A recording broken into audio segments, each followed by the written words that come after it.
اللهم إنا نسألك خير هذا الليل وخير فيه وخير بعده نعوذ بك من شر هذا الليل ومن شر فيه وشر بعده. اللهم نعوذ بك من شر أنفسنا ومن شر ما خلقت ومن شر ما علمنا وما لا نعلم إنك أنت علام الغيوب. Alhamdulillah Rabbil Alamin. Puji syukur kepada Allah. Tiada zikir kita kecuali tanda Allah menyertakan kita dalam fiilnya. Karena pada hakikatnya Dia yang memuji dirinya, Dia yang memuji af'alnya, Dia yang memuji sifatnya. Maka beruntunglah orang yang dimuliakan karena lisannya Allah sertakan berzikir, karena kalbunya Allah izinkan berzikir, karena dirinya Allah bantu berzikir. Oleh karenanya baginda sallallahu alaihi wasallam selalu berdoa, Allahumma inni ala dzikrika, ya Allah bantulah aku berzikir. Maka ciri-ciri tanda-tanda orang dapat kemuliaan ma'unah dari Allah, bantuan dari Allah, dia lisannya mudah berzikir, tubuhnya mudah berzikir, kalbunya mudah berzikir, ruhnya mudah untuk mengenal siapa yang dizikirkan. Semoga yang hadir sore ini termasuk bagian dari mereka. Kampung apa namanya Tuan Guru? Salage. Orang Salage ini semangat kali ya. Saya baru bangun tidur di mobil kaget langsung. Semoga para panitia yang semangat Allah angkat derajatnya. Yang sudah lelah Allah gantikan lelahnya dengan ridha dari Allah Subhanahu wa taala. Para tuan guru, semoga Allah tetap angkat derajatnya. Ya. Kalau bukanlah para tuan guru yang mengajar ilmu, yang berzikir, maka semua di negeri kita dikutuk Allah. Kata Nabi SAW, ad-dunya mal'un wa mal'unun ma fiha. Semua yang ada di dunia ini terkutuk kecuali zikrullah wa ma wala. Lalu ada di ujungnya kalimat au alimun wa muta'allimun. Adanya tuan guru dan santri-santri. Adanya tuan guru dan santri-santrinya. Ya. Maka jangan sembarangan dengan orang alim. Orang alim itu punya kartu khusus kepada Allah Subhanahu wa taala, yaitu ilmunya itu sendiri. Dan orang paling alim, orang yang paling merasa tidak alim. Karena dia tahu yang alim itu hanya Allah Subhanahu wa taala. Semoga Allah berikan rasa itu kepada kita semua. Itulah puncak ma'rifat Sayyidina Abu Bakar Siddiq. Turun ketika ditanya, wahai Abu Bakar, Tuan Guru urus surat tauliyah, apakah ma'rifatullah itu? Beliau menjawab bahwa dia ketika oleh siapa sudah sampai pada puncak keilmuanmu, engkau mengatakan Allah gantikan, Allah tidak dapat dikenal. Pengakuanmu bahwa Allah tidak dapat dikenal dengan akalmu, dengan kalbumu, dengan dirimu. Kenapa? Dirimu makhluk, Allah itu khalik. Dirimu makhluk, Allah khalik. Dirimu hadis tercipta, Allah qadim azali. Mana mungkinlah kita dalam fiilnya. Karena pada hakikatnya Dia yang memuji dirinya, Dia yang memuji af'alnya, Dia yang memuji sifatnya. Maka beruntunglah orang yang dimuliakan karena lisannya Allah sertakan berzikir, karena kalbunya Allah izinkan berzikir, karena dirinya Allah bantu berzikir.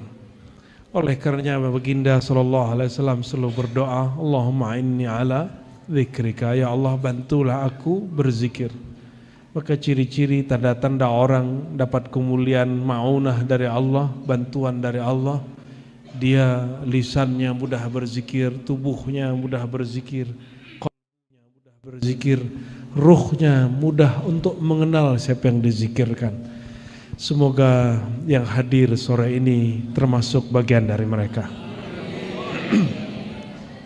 Kampung apa namanya Tuan Guru? Salage.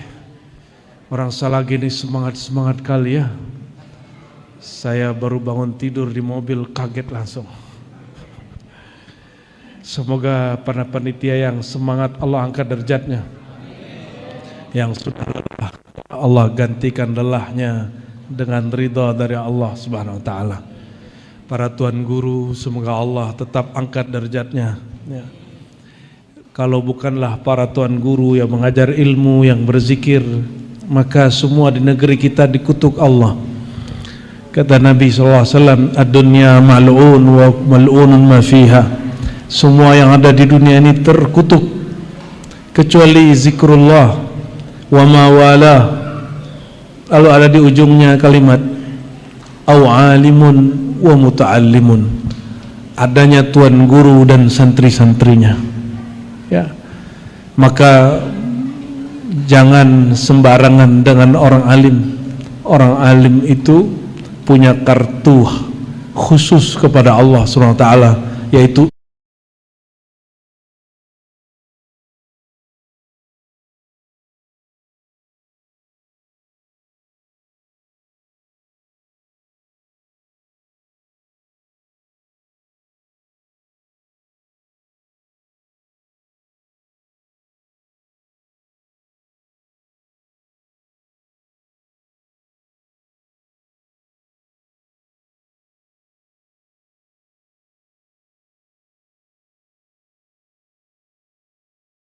berzikir.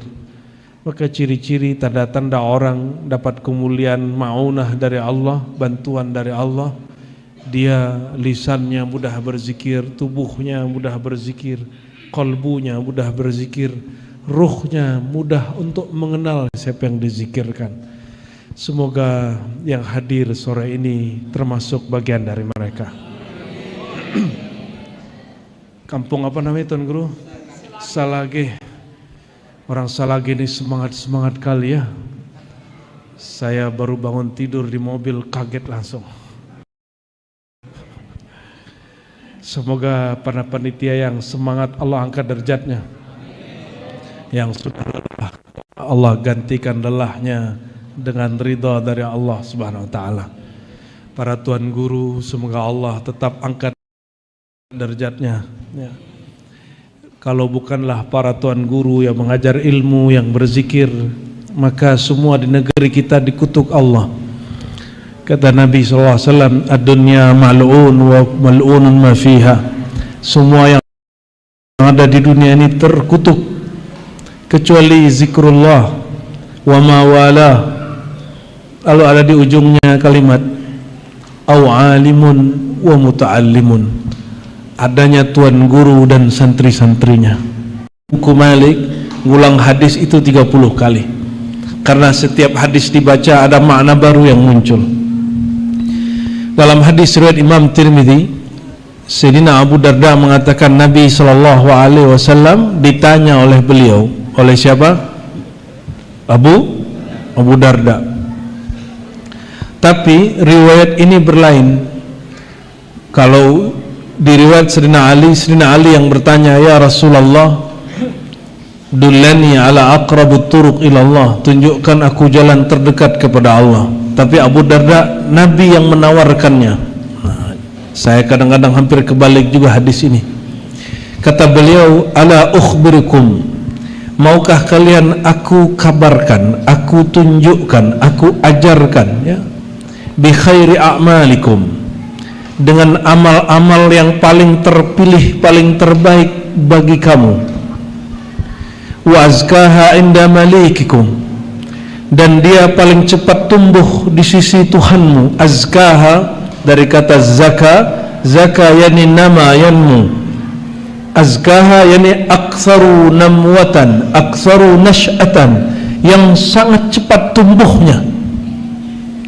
Dia amalnya sedikit tapi cepat tumbuhnya, itu disebut azkaha.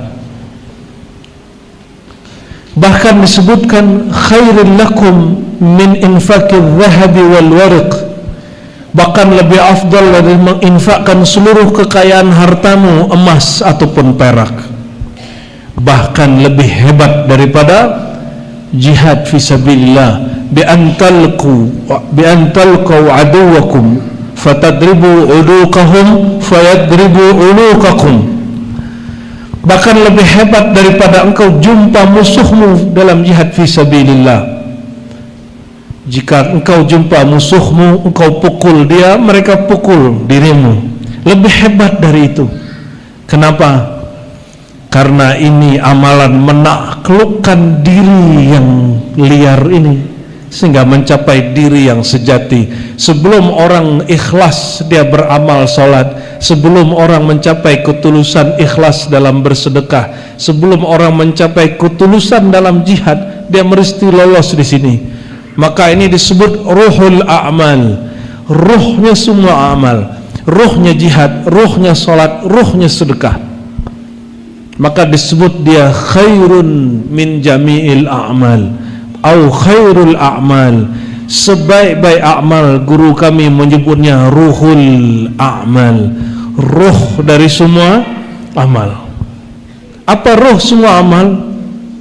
Tiadalah amal itu diterima kecuali yang beramal menyaksikan, mengingat bahwa amal itu dia persembahkan untuk Allah, bahwa dia sedang mengingat Allah Subhanahu wa ta'ala, bukan sedang menyaksikan dirinya bermazhab Syafi'i, bertariqat Naqsyabandi, bermanhaj Salafi, saya jemaah tabligh, saya ahlus sunnah. Bukan itu. Saya ini orang alim, saya ini orang ngaji hadis. Bukan itu. Bukan itu yang dia sedang saksikan ketika dia berzikir, ketika dia sholat, ketika dia mengajar. Yang dia saksikan bahwa diri dia hanyalah hamba yang dibantu Allah. Maka dikatakan oleh Nabi, ya, ketika ditanyakan, maukah kalian? Semua sahabat mengatakan, bala ya Rasulullah, tentu wahai baginda. Maka Nabi mengatakan pendek sekali, dua kata saja, zikrullah. Mengingat zikrullah, makna pertamanya menyebut-nyebut nama Allah.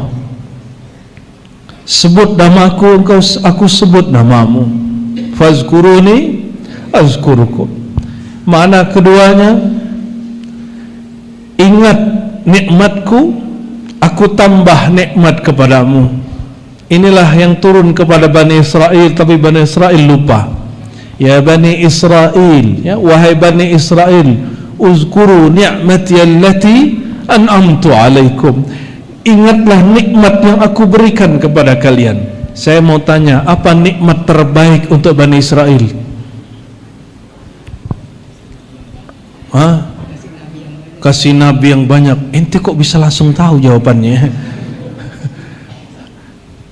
Nggak ada yang ingat kan? Depan saya langsung ingat ya. Nikmat terbaik Bani Israel waktu ayat turun adalah nikmat adanya Nabi Musa bersama mereka. Tapi orang awam mengira, ya, adanya apa? Turun Maidah ketika zaman Nabi Isa, turun manna wa salwa di zaman Nabi Musa. Itu nikmat biasa.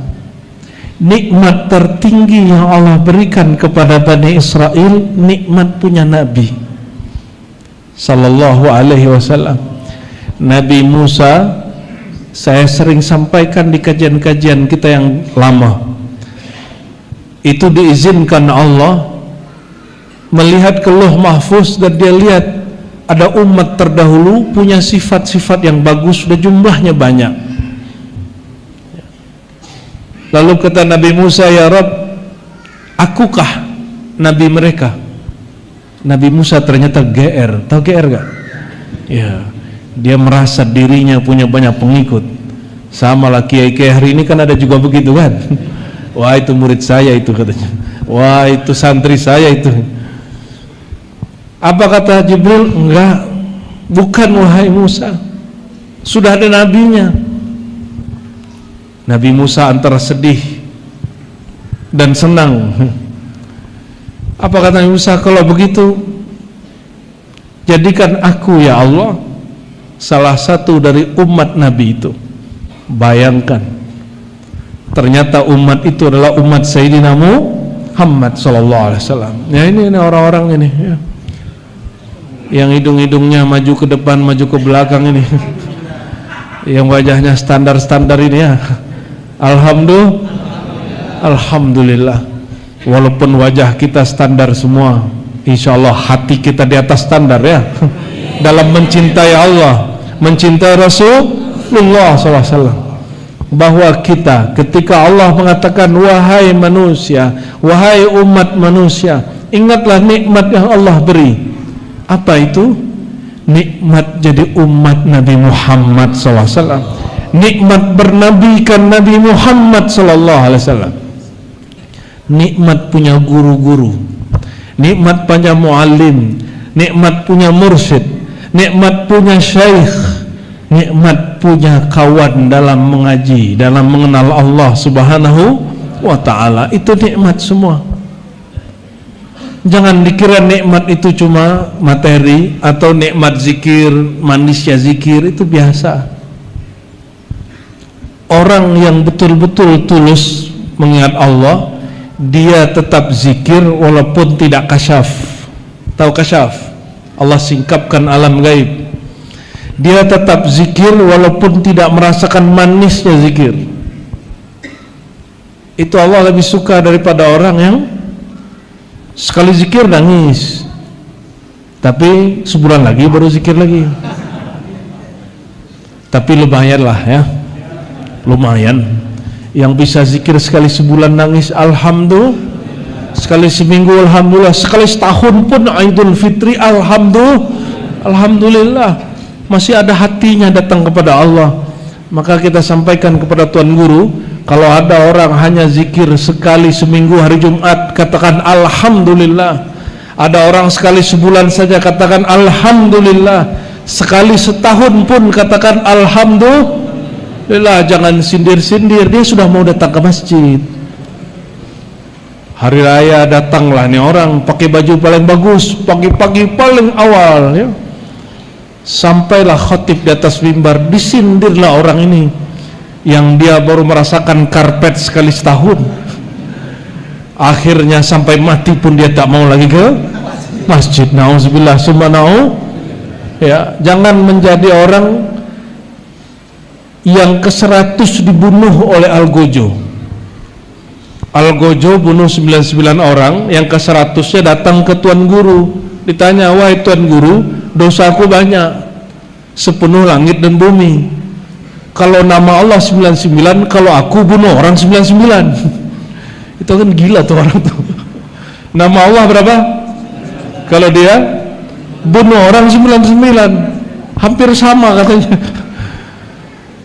Takutnya dia kepada Allah, tapi masih ada keinginannya untuk tobat. Kata Tuan Guru, tidak ada pintu tobat bagi kau, hai orang jahat. Oh, dia ini seorang pendekar, jawara, ahli silat, ahli main pedang. Pedangnya otomatis terbang, kepala si kiai ini putus. Setelah putus dia nangis lagi, ya Allah, ternyata masih ada nama yang ke-100. Inilah aku bunuh yang ke-100 ini. Tapi ini yang lebih bahaya, ya Allah, yang ke-100 ini bukan orang biasa, Tuan Guru, orang ulama hebat. Dia tanya lagi, ya Allah, jika masih ada jalan pulang kepadamu, tolong tunjukkan. Tergeraklah hati dia dengar ada seorang wali mastur tersembunyi di kampung yang tersembunyi di kaki gunung. Dia datangi itu. Sampai di gunung itu, kata orang ini, siapa yang menghalangi engkau untuk kembali kepada Allah? Oh, ternyata penghalang orang kepada Allah itu salah satunya al-jahlu billah, tidak mengenal Allah, bahwa Allah itu wa nahnu aqrabu ilaihi min hablil warid, kami lebih dekat kepadanya daripada urat nadi. Bukan di urat nadi. Allah tidak bertempat di tubuh manusia. Tubuh manusia makhluk jisim, Allah tidak menempati jisim. Allah maha suci dari menempati tubuh manusia. Jangankan tubuh manusia yang hina, aras pun Allah tidak menempatinya. Allah hanya istawa. Istiwa hanya Allah tahu maknanya. Namun ada kelompok yang agak berani menerjemahkan Allah duduk-duduk di atas aras. Nauzubillah summa. Coba gampang sekali untuk membantah itu. Allah qadim, aras makhluk. Mungkinkah zat yang qadim, yang tidak berawal, tidak berakhir, tidak terbayangkan oleh makhluk manapun, dia menyentuh yang makhluk? Mungkin? Nggak mungkin. Maka aras itu bukan untuk Allah, aras itu untuk Rasulullah SAW. Maka ketika Sayyidina Muhammad Mi'raj sallallahu alaihi wasallam, Mi'rajnya kemana? Aras. Maka aras itu adalah Baitu Ahmad, tempat sujudnya Sayyidina Muhammad sallallahu alaihi wasallam. Sebagaimana langit adalah Baitul Ma'mur, sedangkan bumi adalah Baitu Nur Muhammad sallallahu alaihi wasallam, yang sekarang seluruh yang di muka bumi, kata Nabi, wa ju'ilat liyal ardu masajida. Allah jadikan seluruh permukaan bumi boleh dijadikan tempat sujud masjid. Ini berkat Sayyidina Muhammad sallallahu alaihi wasallam, ya. Kita ini saudara-saudara ini kalau ke kampung sebelah harus ambil surat dulu nggak untuk ke masjid sebelah? Ya, minta dulu ke tuan guru, saya tidak sholat di masjid sebelah, minta izin dulu, itu enggak? Oh, kalau agama sebelah begitu. Ya, bagus sih, rapi, jadi ya jamaahnya terdata. Kalau jamaah kita nggak perlu didata, cukup Allah yang mendatanya, ya. Ya, masuk ke sini minta izin ke tuan guru di sana nggak? Nggak ada. Inilah yang Nabi sebut al-jamaah, ya. Yadullah alal jamaah, rahmat Allah, tangan Allah ada di atas orang berjamaah. Semoga ini jamaah memang dulu yang dikumpulkan Allah di alam ruh, sehingga dikumpulkan lagi di alam khalqiyah malakiyah ini. Amin ya rabbal. Semoga nanti Allah perjumpakan lagi jumpa Sayyidina Muhammad sallallahu alaihi wasallam. Ada yang sudah jumpa Nabi Muhammad? Ada yang sudah jumpa? Belum? Terus kan nanti kalau hari kiamat bagaimana cara jumpa Nabi Muhammad? Salawat. Ya, salawat bagus. Tapi yang mengajarkan salawat siapa? Langsung ketemu Rasul. Rasulullah secara fisik sudah wafat 14 abad yang lalu. Jadi banyaklah orang ngaku-ngaku, ya, dia mengatakan aku umat Nabi Muhammad. Ketika datang Nabi Muhammad mengatakan, mana buktinya engkau umatku? Mana buktinya engkau? Gimana tuh, ya? Ketika para sahabat kadang-kadang main-main, ada sahabat-sahabat yang memanusiakan Nabi setara dengan manusia biasa, maka beliau marah dan mengatakan, ana sayyidu waladi Adam. Nabi ini jarang mengatakan ana. Apa arti ana? Aku lebih daripada saya. Aku, ini kalimat jalaliyah. Aku ini sayyidu waladi Adam, rajanya manusia yaumal kiamah. Jangankan di dunia, di akhirat aku rajanya. Ini kalam beliau. Hadis sahih Bukhari, sahih Muslim, Sunan Abi Daud, Tirmidzi, dan hadis ini tidak ada yang syak mengenai kesahihannya.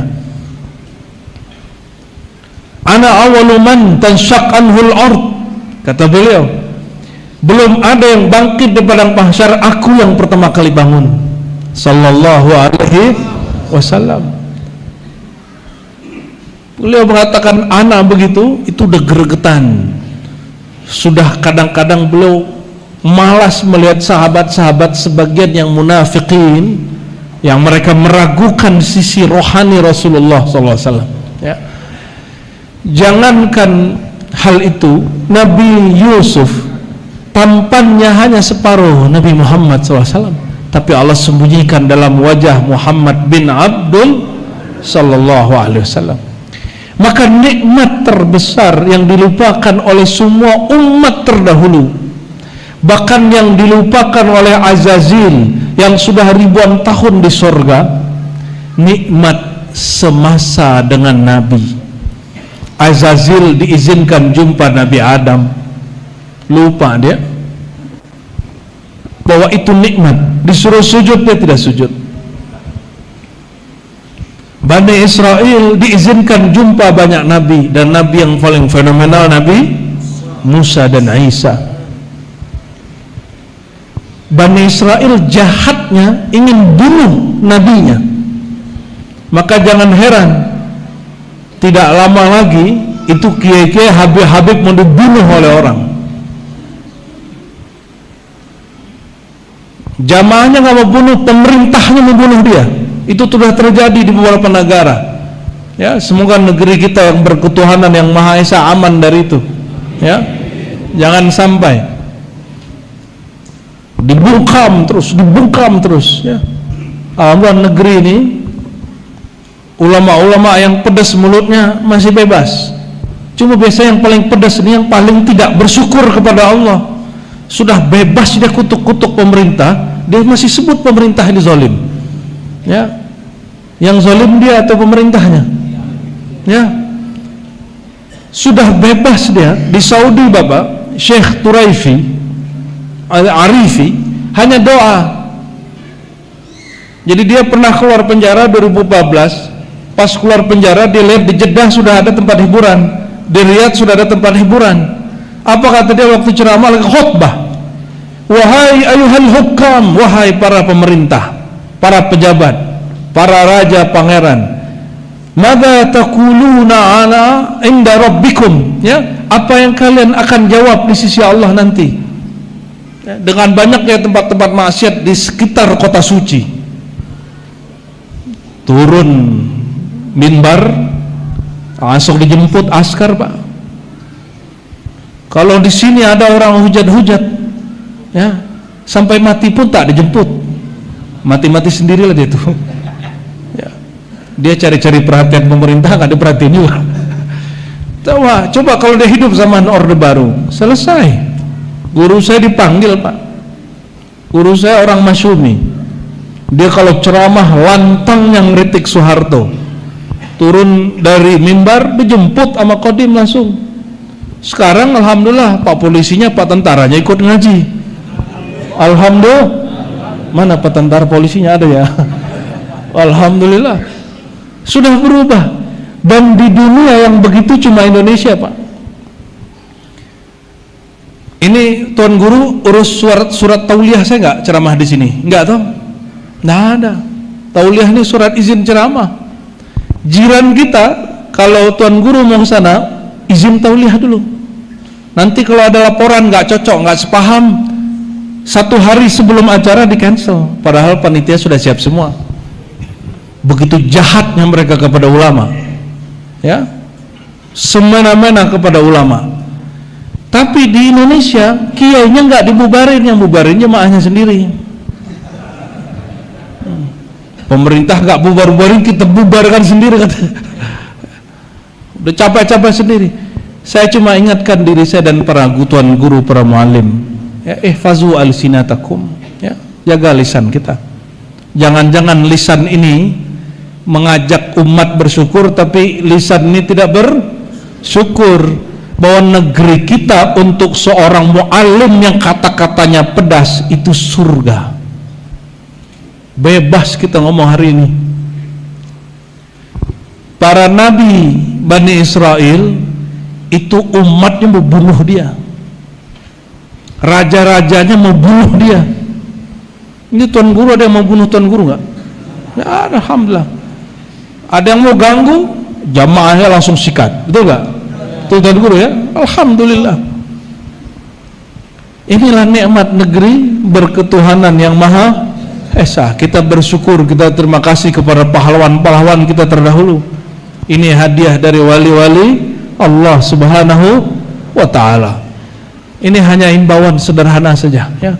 Saya beberapa hari ini mencoba mendata berapa banyak ulama yang mengkritisi pemerintah di Saudi dan semuanya masuk penjara, bahkan hilang dan mati di penjara. Di Indonesia masih hidup aja tuh, di Jakarta, di Bandung masih hidup dia, Semarang masih hidup dia, di Surabaya masih hidup, di Padang masih hidup dia. Tapi masih ngomong, ya, kebebasan kami dibatasi, ya. Itulah yang disebut oleh Allah tadi, ingatlah nikmat aku kepadamu, nikmat berkebebasan, nikmat bisa berbicara, dan nikmat tertinggi, nikmat punya guru, nikmat lebih tinggi lagi, gurunya bersanad kepada Rasulullah sallallahu alaihi wasallam. Maka saya yakin, hakul yakin, kebangkitan Islam salah satunya terhebat nanti dalam negeri kita. Insya Allah, ya. Mau Imam Mahdinya dari mana, yang penting orang Islamnya menyokong perjuangan itu. Amin. Kita nggak usah repot-repot cari Imam Mahdi. Kenapa? Orangnya sudah Mahdiyun semua. Apa arti Mahdiyun? Apa arti Mahdiyun? Man hadallahu qalbah, orang yang kalbunya Allah sudah beri bimbingan. Afaman syarahallahu sadrahu lil Islam fahuwa ala nurin min rabbih. Ya, surat Az-Zumar. Apakah orang-orang yang Allah lapangkan dadanya untuk Islam, maka dia berjalan di atas nur dari Allah, ilmu dari Allah. Saya hakul yakin yang hadir dalam nur itu. Amin ya rabbal amin. Itu makna zikir yang kedua, mengingat nikmat. Apa nikmat tertinggi? Berasulkan Nabi Muhammad. Tapi kan gak jumpa Muhammad, berarti jumpa pewaris Nabimu, punya guru, punya muallim, punya tuan guru. Nomor 3,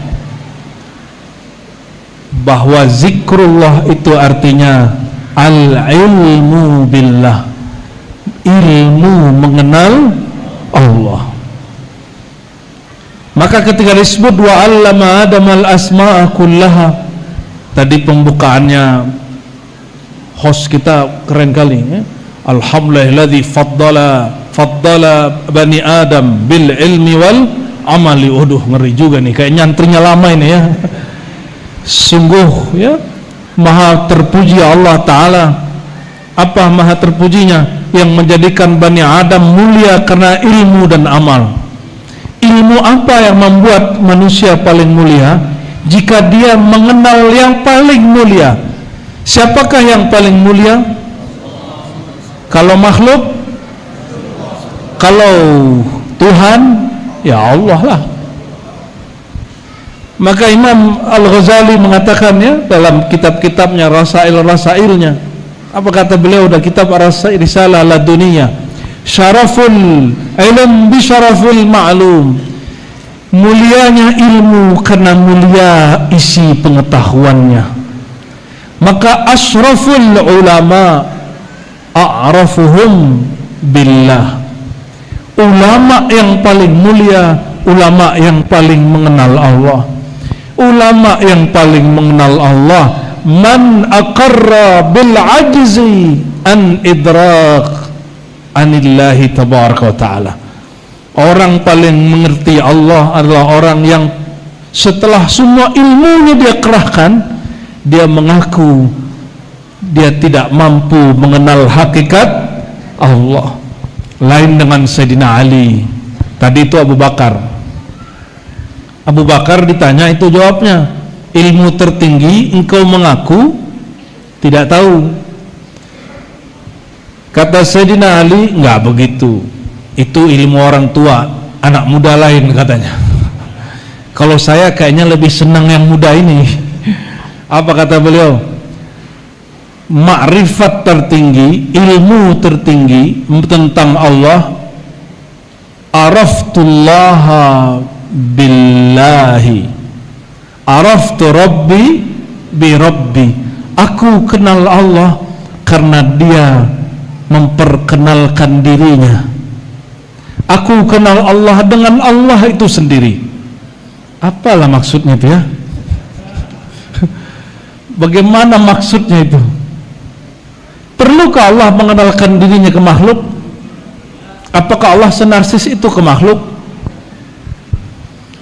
Makhluk itu tidak Allah anggap. Maka siapapun yang sholat tidak menambah kaya dan mulianya Allah, siapapun maksiat durhaka tidak membuat Allah terhina. Siapa yang kenal Allah tidak membuat Allah bahagia. Siapa yang tidak kenal Allah tidak buat Allah juga sedih. Allah maha konstan, maha tetap, tidak berubah-ubah, maha sempurna. La tudrikuhul absar wa huwa yudrikul absar, laisa kamitsli syai'. Apapun yang tergambar tentang Allah itu bukanlah Allah. Apa yang dikatakan oleh Imam Sayyidina Ali karramallahu wajhah, araftu rabbi bi rabbi. Ternyata dijelaskan oleh Imam Al-Harawi, ya, dalam Manazilus Sairin. Apa kata beliau? Zikir itu 3 tingkat. Zikir menyebut, zikir mengingat, zikir menyadari. Coba ulangi.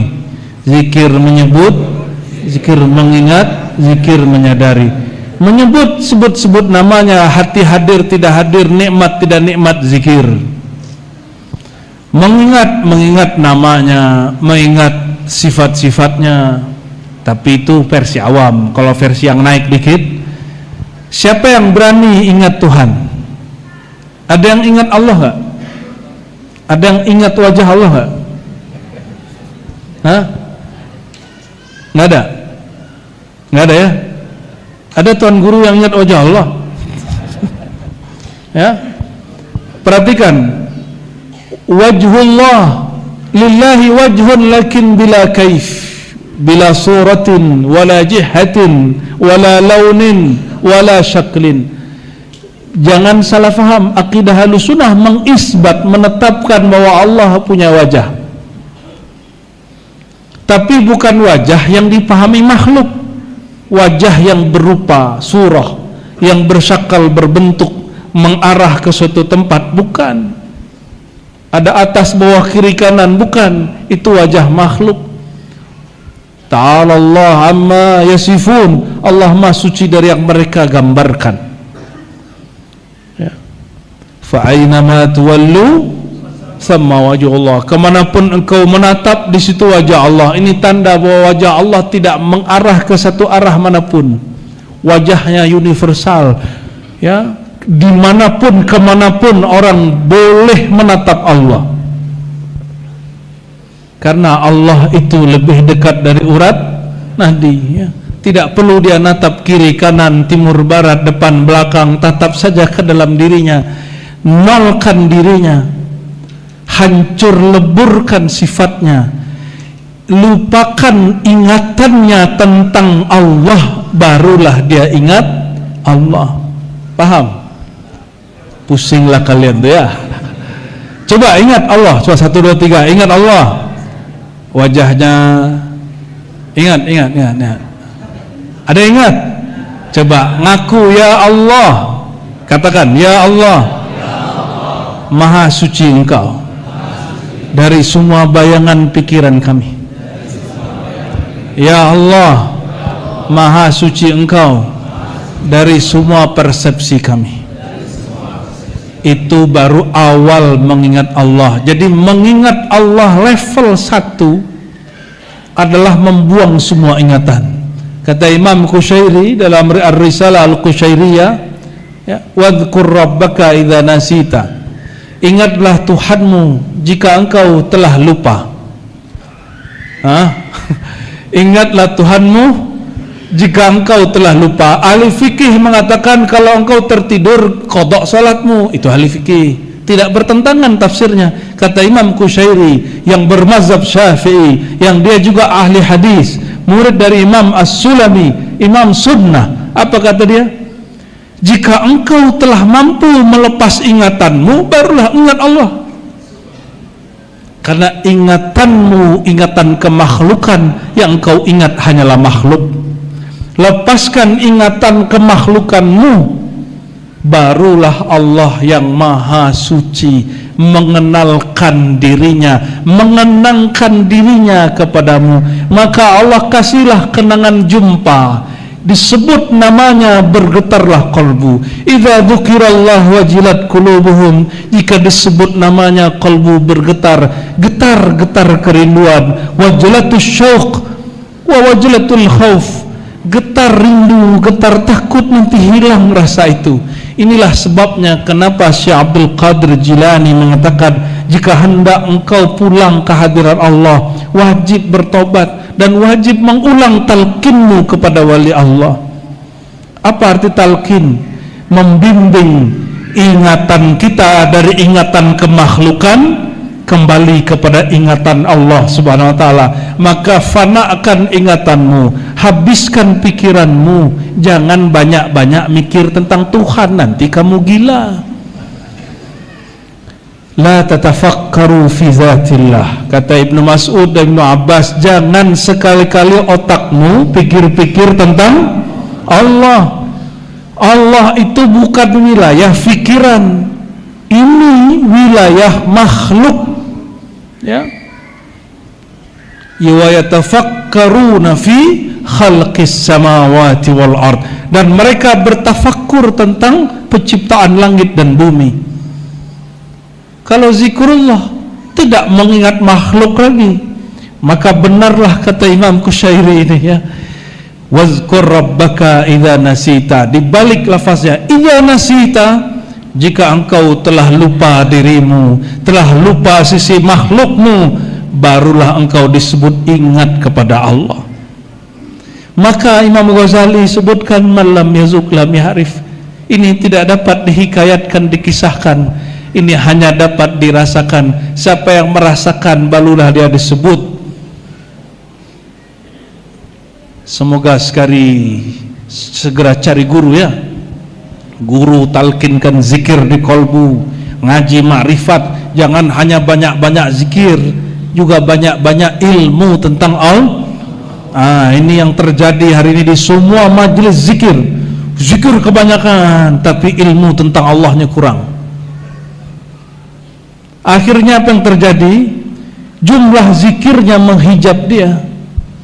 Bahkan sebagian murid, jumlah zikir yang dibebankan guru menjadi trauma. Saya nggak mau lagi belajar zikir, disuruh zikir 70.000. Kapok dia. Ya, banyak murid yang begitu, Tuan Guru, ya.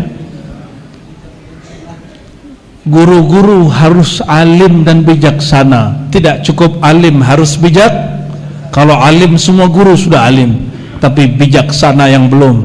Masa sudah berubah, waktu sudah berpindah, jalan-jalan di depan pun sudah dibikin baru, bangunan sudah banyak yang baru, kitab-kitab sudah banyak baru, ilmu-ilmu sudah banyak yang bisa di-download di handphone, smartphone. Maka sekarang kita harus pun mengupgrade metode kita mengajarkan ilmu. Yang penting orang mau kenal Allah, jumlah zikir sedikit nggak apa-apa. Nih contoh, cara Nabi mengajari istrinya dan mengajari sahabat-sahabatnya. Kata Nabi kepada Safiyah dan Juwairiyah yang sudah zikir dari waktu pagi sampai waktu duha. Kira-kira kalau dari pagi sampai duha berapa zikir dapat tuh? Ada 4.000, 5.000, 10.000, mungkin 10.000 lah, ya. Kalau saya suluk dulu 10.000 lebih, khatam bisa 2 kali khatam, itu 11.000 kali 2. Apa kata Nabi? Maukah kau, wahai istriku, aku ajarkan zikir yang lebih tinggi dari itu, tapi lebih afdal dari itu? Bacaannya sekali baca aja, sekali. Oh, ada zikir menyebut, ada zikir berpaham mengingat. Nah, level 2 ini zikir berpaham mengingat. Pahamnya dipakai, ilmunya dipakai. Sekali baca ini setara 70.000 orang zikir. Kira-kira begitu kalau diterjemah hadisnya. Lalu Nabi mengatakan, bacalah subhanallah wa bihamdih adada khalqihi wa zinata arsyi wa ridha nafsi wa midada kalimati. Maha hebat Allah, maha suci Allah, seridho-ridhonya Allah. Seridho Allah tahu nggak berapa? Seberat arsy Allah, tahu yang ada yang tahu beratnya arsy Allah? Ya. Wa midada kalimatillah, sebanyak-banyak kalimat Allah, ada yang tahu? Oleh karena itu sekali baca ini paham dipakai setara dengan zikir 70.000. Tapi Nabi tidak membatalkan zikir yang tadi. Ama kawan kita anti tasbih, apa katanya? Ini dalil tidak boleh pakai tasbih. Astaghfirullahalazim. Kalau itu dalil, kenapa Nabi menggunakan kata afdal? Nabi mengatakan ala adulluki, maukah aku tunjukkan kepadaku zikir yang afdal min dalik, yang lebih afdal dari itu? Bukan yang itu salah, yang ini benar, enggak. Maka Abu Sa'id Al-Khudri, Abu Hurairah punya tasbih. Cuma tasbih dulu enggak sebagus tasbihnya Bapak Ibu ini. Tasbih orang dulu batu diambil satu-satu seperti orang Naqsyabandi khatam khojakan. Ya, Fatihatul Syarif ambil satu gitu. Satu-satu, Pak. Ya. Di sini berapa, di sini berapa. Kalau khatam di sini sekali, ambil yang di sini. Begitu. Ya, simbol-simbol. Tapi Nabi mengajarkan ada zikir dengan angka, ada zikir dengan faham. Zikir dengan faham itulah level 2. Zikir mengingat nikmat, zikir mengingat ilmu tentang Allah. Kalau sudah naik terus, baru level 3. Semoga kita sampai. Zikir kesadaran. Zikir apa? Ini saya lihat sudah 5:30 nih, melewat nih. Jadi kita kebut. Padahal masih ada 2 kutipan kitab lagi. Kita kebut saja ya. Level 3 kata Imam Al-Harawi, zikir kesadaran. Oh, ternyata beda zikir faham dengan zikir sadar. Kalau zikir faham, ilmu hakikat babnya. Maka banyaklah orang ahli hakikat ini kalau tidak sampai kepada kesadaran dia sombong. Dia nggak mau lagi bersyariat, ya, karena ngerasa satu napas zikirnya setara 70.000 zikrullah. Itu namanya maghrurun, orang tertipu. Rasulullah satu nafasnya lebih afdal dari semua nafas orang berzikir. Tapi Rasulullah masih sholat 5 waktu, bahkan non-stop. Ada di sini yang sudah jumpa Allah. Oh, aku sudah lihat wujud Allah. Ternyata dia lihat alam. Itu namanya berkhayal. Ya, itu paling mudah ditipu syaitan itu. Itu yang dilawan oleh Syekh Abdul Qadir Al-Jilani. Syekh Abdul Qadir Jilani didatangi oleh yang mengaku Tuhan. Datang seperti cahaya berlipat, cahaya berlapis, cahaya 70.000 lapis cahaya, dan mengatakan, ya Abdul Qadir, wahai Abdul Qadir, engkau sekarang jadi wali Allah, Al-Ghaus, Al-Qutub, Sultanul Aulia. Oh, lengkap sudah tuh ya. Semua gelar kawalian ada sama dia. Ternyata syaitan ini punya bocoran. Kalau ada wali diangkat, namanya sudah disebut, dia akan datangi wali Allah itu. Dia mau tes. Ini tes paling terakhir yang dia sanggupi. Allah juga yang kerja. Cuma lewat siapa? Apa kata si iblis ini yang mengaku jadi Tuhan? Hei Abdul Qadir, kullu halalin kullu haramin abahtu lak. Semua yang haram aku halalkan bagimu. Syekh Abdul Qadir senyum. Setan loh katanya. Tahu dia, karena Syekh Abdul Qadir yufti bi mazhabain. Dia punya fatwa 2 mazhab. Muridnya ada yang Hanbali, ada yang Syafi'i. Dia berfatwa 2 mazhab. Begitu kata imam-imam ahli tarajim. Itu syaitan yang mengaku jadi Tuhan, nggak puas. Apa kata dia? Oh Abdul Qadir, najauta minni bi'ilmik. Di sini banyak orang alim wali dipecat dari kewaliannya. Abdul Qadir, engkau hebat sekali.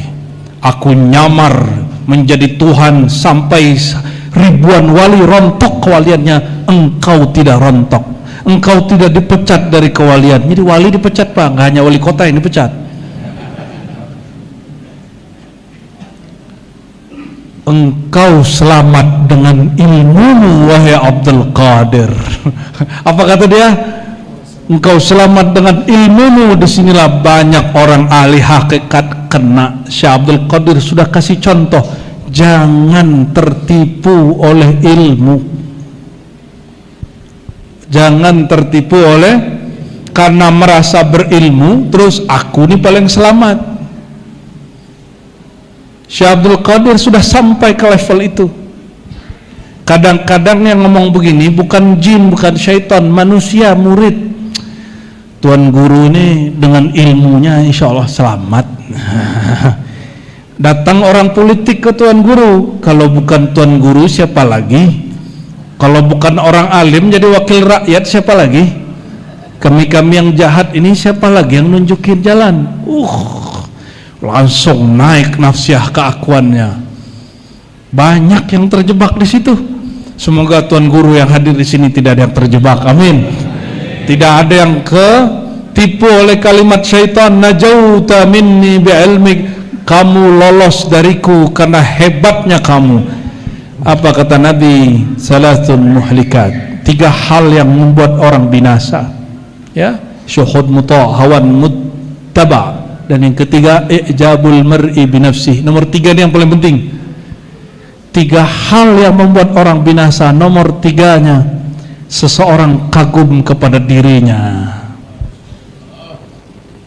kagum ilmunya, kagum zikirnya, kagum jamaahnya, kagum ramainya orang datang, kagum bisa buat acara ramai-ramai. Hati-hati panitia ya, hati-hati panitia.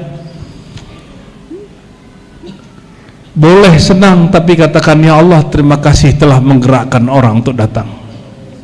Ya. Boleh merasa bangga dengan ilmu dan mengatakan, ya Allah aku berbangga karena engkau mengizinkan ilmu engkau berikan kepadaku. Bangganya dengan Allah, bukan bangga dengan diri. Beda tipis. Maka ungkapan Sayyidina Ali, kabiru al-mutakabbir, itu lafaznya dijelaskan oleh Imam Al-Banani. Bolehlah engkau bersifat sombong kepada orang sombong. Saya kira ini boleh berdebat belagu-belaguan, ya, sok-sokan. Dia pakai kitab, dia pakai sanad, kita pakai sanad. Bukan ternyata, Pak.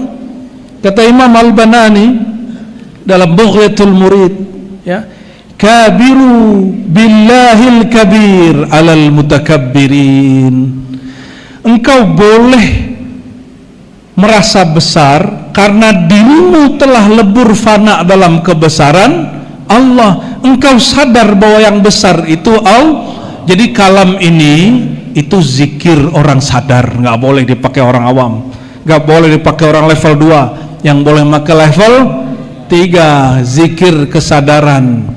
Orang begini pasti jadi leader hebat. Kalau jadi mu'alim, dia jadi mu'alim, dia bisa mencetak santri-santri jadi ulama dan wali Allah. Jika dia pemimpin, insya Allah negerinya maju. Percaya dirinya bukan percaya ke diri yang fana, dia percaya diri kepada diri yang sejati, Allah Ta'ala. Allah menyebut dirinya diri. Wa yuhadzirukumullahu nafsah. Apa kata Allah? Allah pun mewaspadai dirinya yang sejati. Allah pun mewaspadai, tapi Allah mau mentahzir dirinya. Lain dengan kita mentahzir diri kita, mewaspadai diri kita.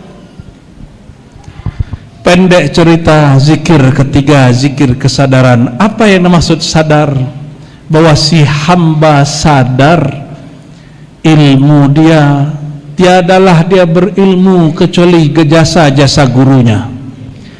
Guru-gurunya tiadalah ada kecuali dapat warisan nur dari baginda Rasulullah sallallahu alaihi wasallam.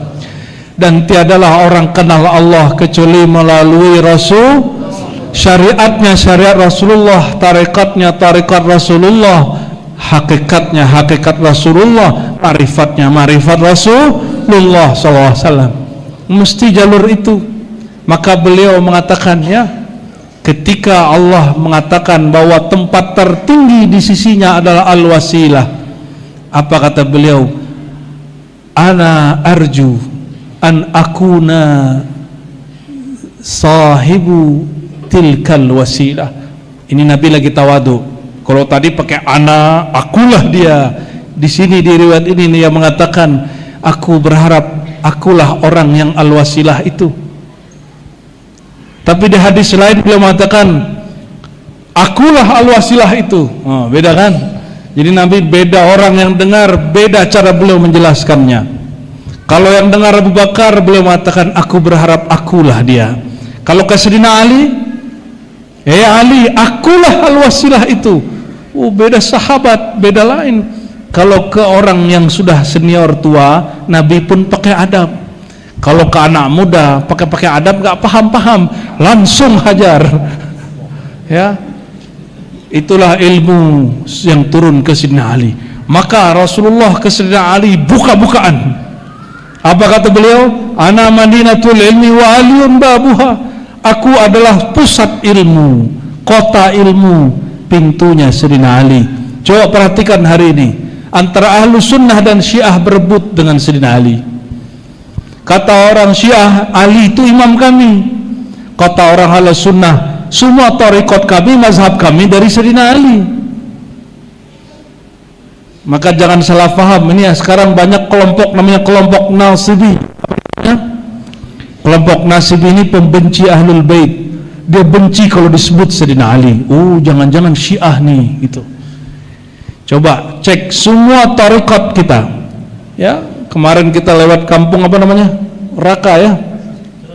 Di situ ada Syekh Ali Batu, ada Syekh Siddiq. Itu silsilahnya semua silsilah ilmunya, tarekatnya ke Sayyidina Ali.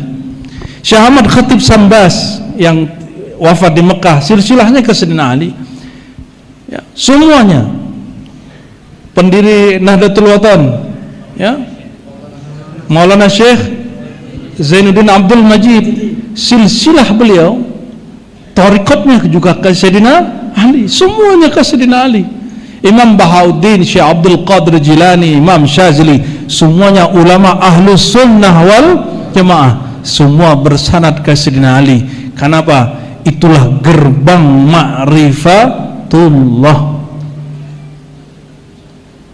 Jika masuk rumah mesti lewat pintu, maka jika hendak kenal Allah mesti lewat wasilahnya, pintunya, yaitu Rasulullah. Pintu kepada Rasulullah adalah sahabat Rasulullah, wabil khusus Sayyidina Ali, dan wabil khusus lagi pintu ke Sayyidina Ali itulah para mursyid, para guru. Supaya muncul kesadaran, carilah guru yang mengajarkan kesadaran. Bukan hanya mengajarkan angka-angka zikir. Angka zikir perlu untuk latihan nafsiyah, tapi mesti di booster, dikuatkan dengan ilmu. Maka saya mengajak kepada tuan guru, ya, jangan malu-lalu lagi buka kitab ilmu tauhid. Ya, kalau enggak sekarang kapan lagi? Ya, jangan lagi mengatakan makomku belum sampai. Ya, sampaikan saja kepada apa yang kau rasakan. Enggak usah tunggu-tunggu lagi. Yang sudah kita pelajari, dapat ijazah dari tuan guru sebelumnya kita ajarkan. Saya berkeyakinan jika ilmu zahir tambah maju, maka ilmu batin pun tambah maju. Jika syariat kita tidak dapat kejar syariatnya sahabat, kita bisa kejar mereka lewat ma'rifat. Sahabat dulu nggak punya teknologi, punya handphone seperti sekarang, ada nggak? Zaman sahabat, betul. Kalau kita mau download kitab bisa langsung di Google, bisa ya. Ada kitab PDF, cet, keluar kitabnya. Kita harus punya kolbu lebih canggih daripada smartphone, ya. Dikenang sedikit ilmunya keluar. Mau? Namanya ilmu laduni, ya.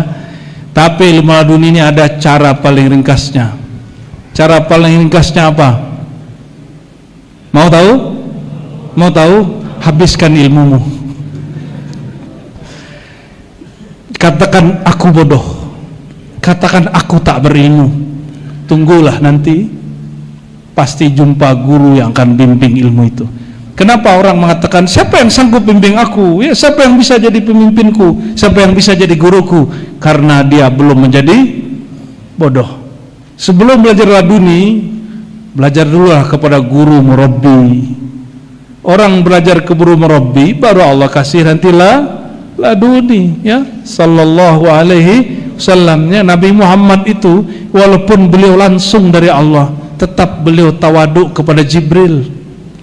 Padahal Jibril itu ngaji kepada Rasulullah sallallahu alaihi. Zahirnya Jibril membawakan ayat-ayat syariat ke Nabi, tapi hakikatnya Jibril belajar ma'rifat kepada Nabi sallallahu alaihi wasallam. Bisa bedain? Dari mana kita tahu? Ketika Mi'raj, Sayyidina Jibril diajak oleh Nabi Muhammad, Jibril, ayo ikut. Apa kata Jibril? Kalau aku melangkah satu langkah saja wahai Muhammad, aku terbakar hancur. Sudah tahu jawabannya? Nabi Muhammad hancur nggak naik ke aras? Jibril katanya selangkah maju hancur. Jadi mana yang guru, mana yang murid? Berarti Jibril itu khodam, pelayannya Nabi di langit, sedangkan para sahabat pelayannya Nabi di bumi.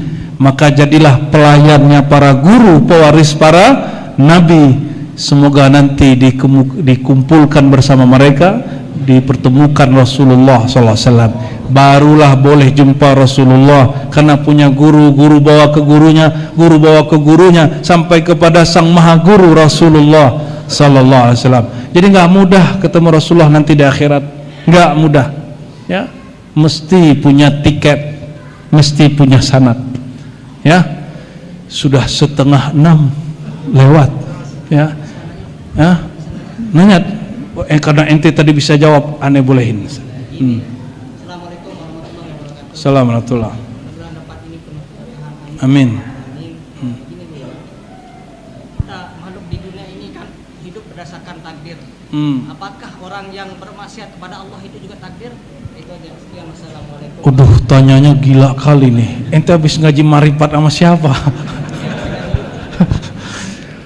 Semua yang terjadi di dunia sesuai dengan takdir. Ya. Jangan-jangan takdir yang aneh pahami beda dengan takdir yang ente pahami. Ya, apakah maksiat bagian dari takdir? Apakah taat bagian dari takdir gitu ya? Pertanyaannya dibalik, memang kalau maksiat bagian dari takdir, masalahnya apa? Masalah nggak? Kalau maksiat bagian dari takdir, masalah nggak? Masalah kalian apa? Masalahnya kalian salah paham. Nih perhatikan, tidak ada satu biji zarah bergerak di alam semesta kecuali dengan kadar yang Allah mau. Kadar yang Allah mau bahasa Arabnya takdir, bahasa kitanya disebut kadar, ukuran. Sudah oke? Jika ada satu biji zarah bergerak, berpindah, terjadi sesuatu pun di alam semesta bukan dengan gerak dari Allah, berarti ada Tuhan selain Allah. 1, 2. Taat takdir nggak? Ya. Kalau taat itu bagian dari takdir, kenapa maksiat tidak? Bukankah banyak orang yang taat hatinya maksiat? Bukankah banyak orang maksiat itulah akhir maksiatnya dan itulah awal taatnya? Jangan menyalahkan bab takdir. Betapa banyak pemaksiat, takdirnya maksiat itu terakhir di situ. Kalau dia berbaik sangka kepada Allah, kam min asin, ya, betapa banyak orang pendosa ketika dia bermaksiat dan dia husnuzon kepada Allah, itu akhir maksiatnya. Betapa banyak orang taat, ketika dia taat, dia kagum ketaatnya, itu awal dia terjebak maksiat. Itulah barsisa 500 tahun taat. Takdir nggak? Takdir. Maka Nabi mengatakan, i'malu, hadis Bukhari, fakullun muyassarun lima khuliqalah. Beramallah kamu namanya sudah ada ditulis di sorga, di neraka. Siapa yang ahli sorga, dia akan dimudahkan tertarik kepada taat. Siapa yang ahli neraka, dia dimudahkan kepada maksiat. Terus kalau terjadi maksiat di kita, kita salahin siapa? Itu mungkin yang dikejar ya. Berarti salah Allah juga dong. Inilah perbedaan ma'rifat syaitan dengan ma'rifat nabimu. Sayyidina Khidir ketika ditanya, apakah kenapa engkau bunuh anak kecil itu, rusak kapal itu, dia tidak jawab ini takdir Allah. Tidak. Walaupun itu takdir, apa jawaban dia? Ma fa'altuhu min amri, aku tidak lakukan itu dari perintahku. Dia fanakan dirinya, cukup. Kenapa? Karena dia melakukan itu, Allah izinkan melihat af'al Allah terjadi pada si anak. Seandainya beliau tidak merusak kapal, maka semua perempuan di kampung itu janda. Lebih rugi mana? Semua laki-laki mati, perempuan menjanda, atau kapal rusak? Ya. Berarti kalau orang faham takdir baik, takdir buruk itu berdasarkan persepsi manusia. Bagi dokter, orang sakit itu takdir baik. Betul. Mohon maaf Pak Dokter, Bu Dokter ya. Itu rahasia kalian kita buka ya. Bagi kita sakit itu takdir, tapi di sisi Allah sama saja. Jika engkau tidak ingat Allah saat sehat, Allah ambil sehatnya, ingat Allah enggak? Maka sebenarnya tidak ada takdir baik dan buruk. Yang ada takdirnya dianggap baik atau dianggap. Jika ada orang maksiat, dia tobat, maka maksiatnya menjadi takdir yang baik, karena menjadi awal dia merasa hina dan dia kembali kepada Allah, seperti pembunuh 100 orang itu. Dan coba perhatikan, orang alim yang dibunuh, yang nomor 100 itu tidak hanya nama Allah ke-100 ada Pak, pembunuh ke-100 yang dibunuh ke-100 juga ada. Itu orang, dia merasa orang di hadapan dia pemaksiat, dia hina orang itu. Itulah awal daripada maksiat dia, akhir dari taat dia. Jangan tertipu. Wajib baca kitab Imam Ghazali ya, Al-Maghrurun, atau karya Imam Sya'rani Tanbihul Mukhtarrin. Itu kitab menjelaskan jangan tertipu oleh amal, oleh ilmu ya. Gitu Bang ya. Masuk nggak? Ente nggak paham juga, semoga Allah pahamkan.